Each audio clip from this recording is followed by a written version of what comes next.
Everyone is in the middle of a life story, and your story is being shaped by what you are saying yes to and what you are saying no to. Your yeses and nos are what boundaries are made of. So what are boundaries? How do we build them? How do we heal when our boundaries are violated? And how do we push through boundaries? These questions have been the center of my life and my work. When I was a little kid and my world was just my family, I was pretty sure we were the only ones struggling with those questions. And then I grew up and I became a family therapist. And I saw lots of people struggling with these questions. And when I took a detour and ran nonprofits, I saw communities and leaders struggling with these questions. So now I teach workshops and wrote a book to help people answer these questions. And as people answer these questions and learn more about their boundaries, I've watched hundreds of people make the journey from being overwhelmed and exhausted and stressed out to people who trust themselves and are decisive and are committed to healthy relationships. I'm going to share some stories and some tools that you can use to strengthen your boundaries. Let's begin with the most essential boundary tool that everyone has. Take a moment and visualize a compass in your hand that looks just like this. It has 2 words on it, yes and no, and only those 2 words. You use this compass to make your decisions, figure out your relationships, and set your boundaries for your whole life. Today I'm going to talk about how you can use this compass to place boundaries where you need them the most, lower your stress, and figure out your life's purpose. Now the key to placing boundaries where you need them the most is tolerating stormy emotions. I was raised by my grandparents, and my grandfather had one way of doing things, his way. And when I was 24, he came to me and he asked me to be the executor of his will. And I asked him, what was it he wanted me to do after he died? And when he told me, I got all this stress inside, because there were things I didn't want to do to other family members on his behalf. And I really wanted to please him, but I couldn't say yes to all this stuff. So I told him, no, I couldn't be his executor. And he did what most people do when you tell them no. He got angry. You know, when you listen to your own yes and no, other people are going to get angry or they may get disappointed. Boundary setting will unleash emotions, and yes and no are not feelings. So I couldn't let my fear of my grandfather's anger, nor my desire to please him, determine my boundaries. Now, sometimes your compass is clouded over, and you can't see if something is a yes or a no for you. And this happens if you've been ignoring your compass or arguing with it because you don't like what it's saying. Years ago, I wanted to be a writer. And I was very busy working, and I couldn't figure out how writers made time to write and earn a living. So I took this yes, and I shoved it to the side. Those are the writers that are here. And my daughters and I were attending this writing camp, week-long thing for middle schoolers, and I got to go as a chaperone. And one night, this real writer got on the stage, and he told us how he made time to write, what he said yes to with his time, and what he said no to in order to complete his books. He lived very cheaply, and his sole job was writing. There was my answer. So for 2 years, I saved my money, I lowered my expenses, and then when the time came when I had my money saved up, I devoted myself to writing. How's that work? And in like just a few short months, my yes became a no. Writing is a solo sport. You sit alone all day. There I was, talking to my dog. Oh, this is not the move for me. I'm a people person. So I listened to my no. I went back to working with people, and I saved some of my time for writing. That was a much better fit. Now, if you pay attention to this compass, it just gives you the basic guidance, the yes and the no. It doesn't give you any details. You have to figure out the details. But the thing is, you can trust this compass because it's only trying to do one thing, and that's take care of you. And if you allow your compass and your boundaries to take care of you, it'll mitigate stress. And stress is a very serious issue.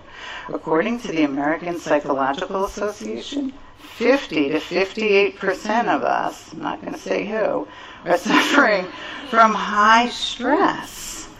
That's kind of a shocking number. And employers who are listening may want to pay attention to this and think about how important is decision-making on the job, because this compass is highly sensitive to stress, and stress clouds over your compass.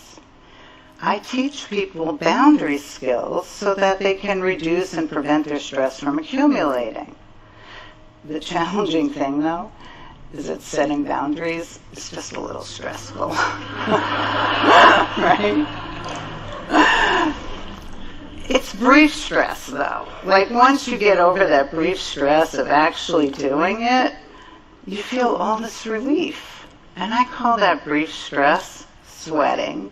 You're going to do a little sweating when you set your boundaries. I sweat, and I teach this stuff. So let's go back to this compass in your hand. It is only trying to take care of you. And ask yourself this question. Are there ways that you could improve your self-care? And when I say self-care, many of you may think first about what you eat and how much you exercise. And those are really important, but even people who do those really well are going to have high stress if they aren't managing their boundaries. Self-care is a much bigger landscape than eating and exercise. Self-care is how you treat yourself. It's how you find enjoyment, play, happiness, balance, rest, and companionship. I'm the first to admit, though, that self-care can be really hard, and it took me a long time to learn how to do it. In the past, and I like saying past, I was a workaholic caretaker. And back then, I was running an agency that was serving teens who were homeless. It was an agency that I started and I was deeply committed to. And over the years, as the organization grew, it needed more and more from me. So what if I was up night after night trying to make that budget work, and I couldn't a lot of the time? So what if I was on call 7 days a week, 24 hours a day, year after year, after year? So what if I was getting sick from watching so much child abuse? So what if I actually had post-traumatic stress from it? I ignored my own care until one day I was sitting in this dark movie theater and I was crying and crying. I broke. I couldn't stop crying. And I realized something inside was trying to reach me. And as I listened to my tears, I understood that I couldn't keep running this organization that I started and that I loved. My compass was saying no for my well-being. That was really hard to take. My well-being up against all these kids who needed help. So I dug deep with my compass about my purpose, and I understood that maybe it had been my purpose to start the organization, but 10 years later, the community loved and could care for this organization. And so I spent a year with my board of directors, and we transitioned leadership to new leaders for the organization. And I want to tell you, it's still standing 24 years now, taking care of kids every day. Oh, that's to you guys. Every day and every night, doing exactly what it was designed to do, the way it was designed to do it. And I learned from my compass that other people could take care of the kids and the staff and the organization, but only I could take care of me. And then I had to face my workaholic. Oh my. My workaholic, she's terrifying. She's worse than my grandfather. My workaholic never says, oh, take a break. You've done enough. My workaholic is crazy. And she just keeps going and going and going. And I had to intervene with some care for me. And my care for me got better and better, year after year, step by step. Now I challenge myself every day to do some of my work and then do something that I love, that I can fit into each day. So I knit more, I hang out with my friends. My friends are kind of shocked that I have time for them. My husband and I, we do less chores and we just have more fun. And my daughters and I are in this ongoing conversation about healthy living as they both grew up and went into healthcare. Go figure. And this summer, on a hot sunny day, I was watching this eagle soaring overhead at the beach.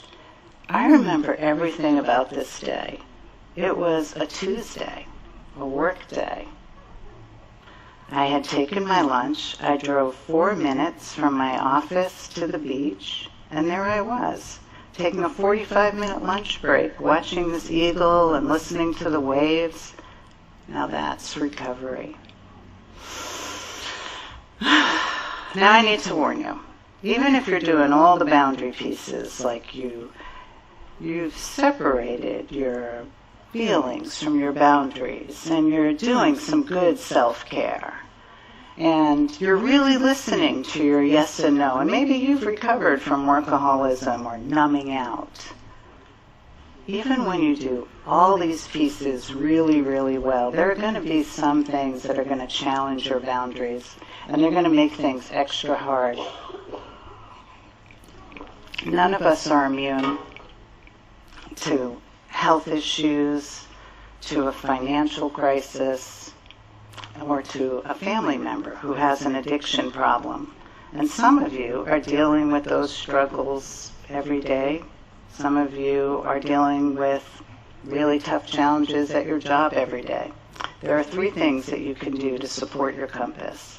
First, increase your self-care. You may already be doing some self-care, but you need to step it up. When your loved one has breast cancer, what I always see is your care for you goes down while you care for someone else. And taking that time to care for yourself may seem completely ridiculous in the face of such a big challenge. But I want to see the care for you go up while you care for someone else, so that you're a stronger support in the long run for you and for them. The second thing to do is to reach out and build a web of resources.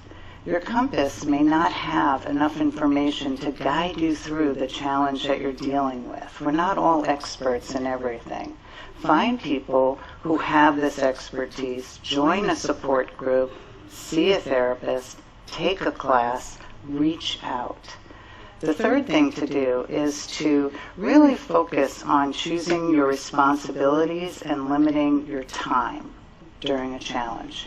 During a challenge, we have like tons of extra responsibilities just coming down the hill at us, and you can't do it all. You have to decide what you will and won't be responsible for, and you have to let go of some of the rest. And nowadays, our technology has created this illusion that you are all a device that is always on. And now more than ever, You need to be careful and be protective so that you have some time to recover during a big challenge and times when you're not doing ongoing problem solving. All of you are in the middle of a life story, and your story is being shaped by what you are saying yes to and what you are saying no. If you shut out the noise and listen, you're going to find yourself going through life with less stress and profoundly in tune with your purpose. Thank you.